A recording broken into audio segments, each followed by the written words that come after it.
Le Césin, c'est un club d'experts de la sécurité de l'information et du numérique. En clair, le club des RSSI francophones, puisque nous recueillons également nos amis belges, suisses, québécois et autres pays d'Afrique du Nord. Bref, le Césin réunit aujourd'hui pratiquement 1200 membres. Pour être membre du Césin, il faut être RSSI, c'est assez simple.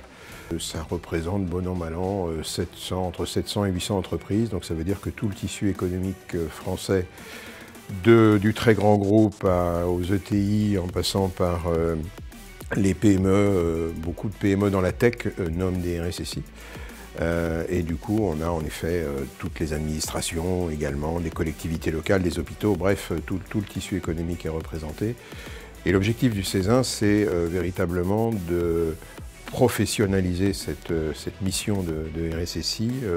L'entraide est le mot-clé, le retour d'expérience. Et on organise, bon an, mal an, une vingtaine d'événements par an, soit par communauté, soit plutôt des plénières qui réunissent, où on invite tous les membres. On a choisi la thématique réglementation pour notre congrès, parce qu'on s'est dit que 2024, c'est quand même un peu l'année de la réglementation, que ce soit Nice 2, il ne faut pas oublier DORA pour le secteur financier, mais aussi le Cyber Resilience Act, le CRA pour son petit nom. Tout ça, effectivement, ce sont des réglementations qui vont impacter nos membres, alors plutôt le secteur financier pour DORA, 18 secteurs d'activité pour Nice 2, ce qui représente à peu près 20 000 entités. Ça fait un paquet d'entités qui vont être concernées par Nice 2, qui ne sont pas au Césin par définition, et qu'on se devra, en tant que club de la sécurité et des systèmes d'information, d'aider dans leur mise en œuvre de Nice 2. Ce qu'il faut bien voir, c'est que toutes ces réglementations-là finissent par avoir un impact aussi sur la gouvernance et la manière de faire de la sécurité dans l'entreprise.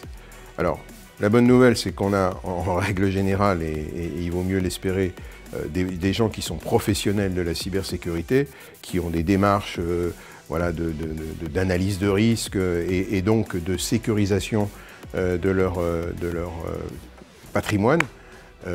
Après, effectivement, la réglementation, on risque de faire ce que j'appelle de la sécurité check the box, c'est-à-dire qu'on met en place des choses parce que la réglementation nous le demande, et on peut passer à côté d'autres choses qui ne sont pas dans la réglementation, mais qui feraient gravement défaut si elles n'étaient pas en place.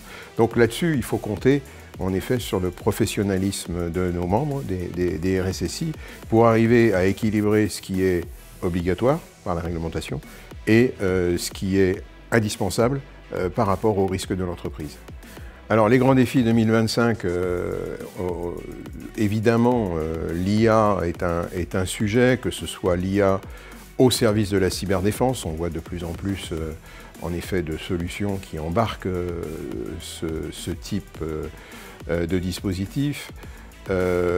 Mais il faut aussi réfléchir à la protection de l'IA. Et je ne parle pas seulement de l'IA générative. On a plein de sujets avec l'IA générative, de la fuite de données, du shadow IA.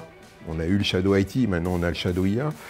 Tout ça, ça se traite grosso modo avec les outils qu'on connaît bien, des Data Leak Protection ou Prevention, des outils de chasse au shadow IT.